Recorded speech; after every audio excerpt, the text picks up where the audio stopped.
তো গাইস এই লেবু কাটা হবে, এখন খেতে পেরেছি তো আমাদের রোজ যেটা রান্না হয়।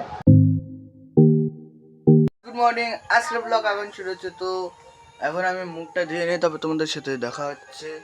এখন আমরা ভাত খেতে পেরেছি তো আমাদের রোজ যেটা রান্না হয়, আলু ভাতে ভাত, মা এখানে মাখা আছে।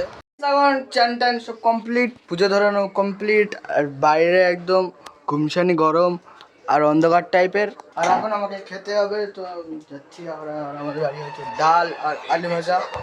তো গাইস এখন মা টিভি দেখছে, তো লাইট জ্বালিয়ে দেবো। তো গাইস একটু লেবু কাটতে হবে। তো গাইস এই লেবু কাটা হবে, এখন বড় একটু।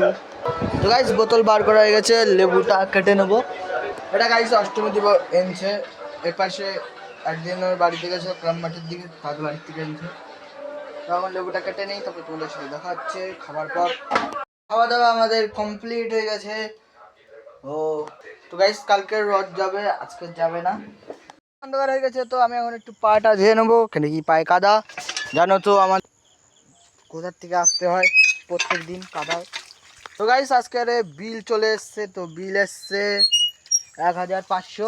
তো গাইস এখন মুখ হাত পা সব ধুয়ে রেডি, আর কারেন্ট চলে গেছে। তো গাইস এখন এই যে পুজো ধরে হয়ে গেছে, তো এখন ধোঁয়া করা হচ্ছে ঘরে। তো এটা অনেকবার ধরে গেছে, এতে গাইস জল ছিল সেটা ফেলে দিয়েছে, আর তারপরে এটা লিভাতে পারছিল না আনছে। তো গাইস এখন 11টা বাজতে যায়। তো আজকের ব্লগে তোমাদের চ্যানেলকে সাবস্ক্রাইব আর লাইক করে দিও। Bye bye.